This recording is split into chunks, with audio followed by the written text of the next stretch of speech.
Hello, welcome today to the podcast of Liliana and Miguel Arribiaga, two of us, both students here at Texas Wesleyan University.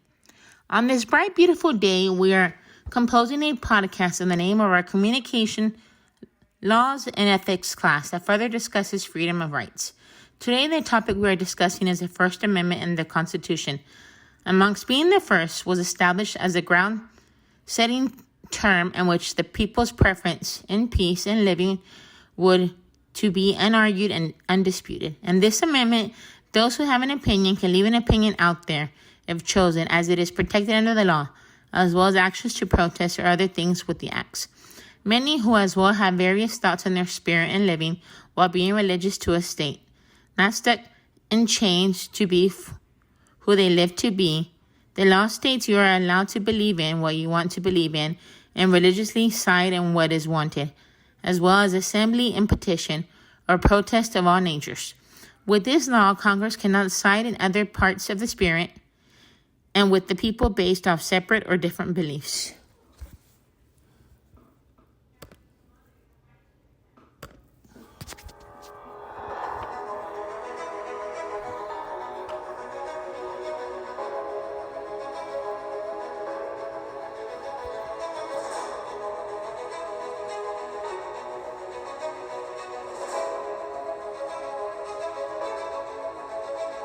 How far or how extreme would one go for their freedom?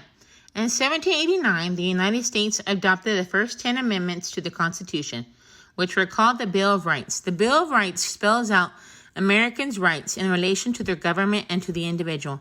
It was added to the Constitution to protect the people from the national government from having too much power.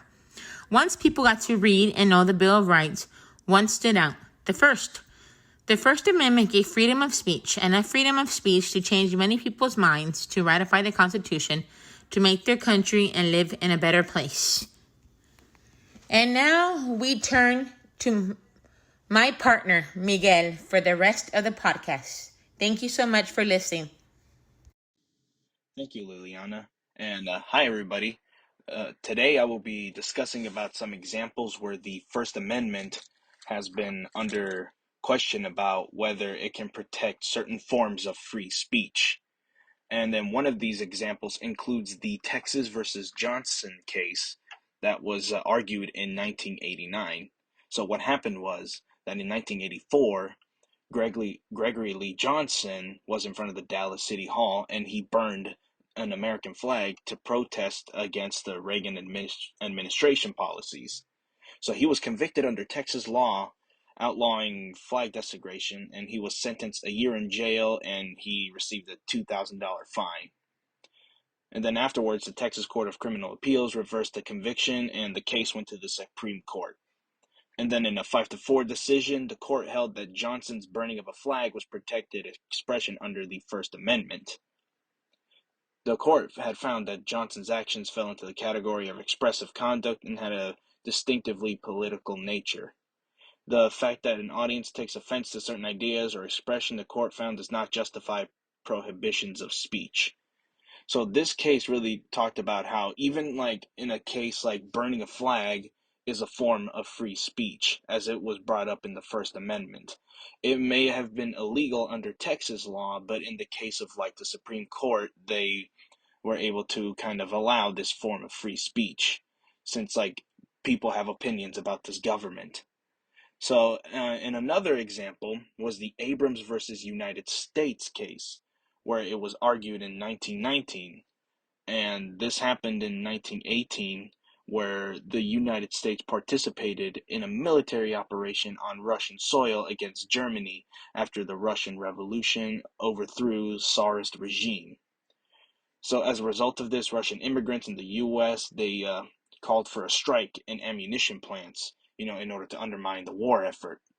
So two people created two leaflets that were thrown from a New York City window. One that denounced sending American troops to Russia, and the other one denounced the war and advocated for cessation of the production of weapons to be used against Russia. Because of this, they were sent to 20 years in prison. So in this case, the two defendants their actions, it was not protected under the First Amendment. And why is that? This was because this happened during when the Espionage Act was enacted. And the Espionage Act, it prohibited obtaining information, recording any pictures, or copying descriptions that with anything that has to do with information that can be used for like the injury of the United States or to the advantage of any foreign nation. So basically, as far as how much the First Amendment protected many forms of free speech was like a little more limited in this time. So because of that, the court had ruled that it did violate the Espionage Act. So what I've concluded from this is that free speech is something that us Americans are privileged to have. We're able to kind of, in many ways, tell the government how we feel, whether it's like in the case of the Texas versus Johnson case, where burning a flag would be a way to kind of express to the government. They found it to be protected under the First Amendment, because it wasn't meant to harm anybody. It wasn't directly targeted towards anybody, and it was just like sending a message. And that's why I believe was the reason that they were able to rule that as being protected under the First Amendment. And I can also understand why, in the case of Abrams versus United States, why it was ruled that the two leaflets and what those two guys were doing was not, because it was during a specific circumstance where the Espionage Act was enacted. It was during a time of war, and those leaflets and all that was seen as kind of like an anti-American sort of treatment, and it could have been something where they could be working for the Russians or something like that. I don't know for sure, but it was a specific circumstance where it wasn't protected by the First Amendment.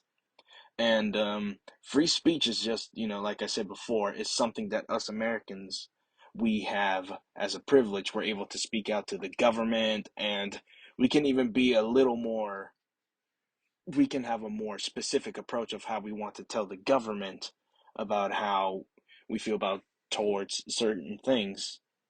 And even like voting is another thing that we're also privileged to have. We're able to kind of vote in the people who we want to be running the government, kind of help us make our lives better as Americans and even as like citizens. And that will be all that we have for today. Thank you for listening to the podcast, and have yourself a good one.